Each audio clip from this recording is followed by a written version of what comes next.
everyone, welcome back to my channel. I am Anushka Sharma and I am from Nandkumar. আজকে আমাদের আলোচনার বিষয় হলো ভার্ব লিস্ট। হ্যাঁ বন্ধুরা, আজকে আমাদের আলোচনার বিষয় হলো ভার্ব লিস্ট। আমরা কয়েকটা ভার্বের সম্বন্ধে জানবো এবং সেই প্রত্যেকটা ভার্বের প্রেজেন্ট ফর্ম, পাস্ট ফর্ম এবং পাস্ট পার্টিসিপাল ফর্ম নিয়ে আলোচনা করব। তো প্রথমে হলো অ্যারাইজ। অ্যারাইজ মানে ওঠা। এটা হলো এই ভার্বের প্রেজেন্ট ফর্ম।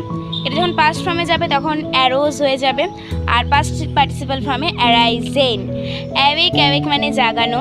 যখন এটা পাস্ট ফর্ম হবে তখন হয়ে যাবে এটা অ্যাওয়েকড, আর পাস্ট পার্টিসিপাল ফর্মে হয়ে যাবে অ্যাওয়েকড। বাথ। বাথ মানে স্নান করা। এটা হলো প্রেজেন্ট ফর্ম। যখন এটা পাস্ট ফর্মে যাবে তখন হবে বাথড, আর পাস্ট পার্টিসিপাল ফর্মেও হয়ে যাবে বাথড। বেক। বেক মানে ভিক্ষা করা। এটা হলো এর প্রেজেন্ট ফর্ম। বেক থেকে যখন পাস্ট ফর্মে যাবে সেটাও বেকড হয়ে যাবে, আর পাস্ট পার্টিসিপাল ফর্মেতেও বেকড হয়ে যাবে। এরপরে হলো বি। বি মানে হওয়া।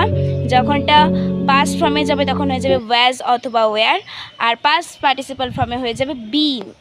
তো আজকের জন্য এতটাই। দেখা হচ্ছে নেক্সট ভিডিওতে। Good bye, tata and take care please.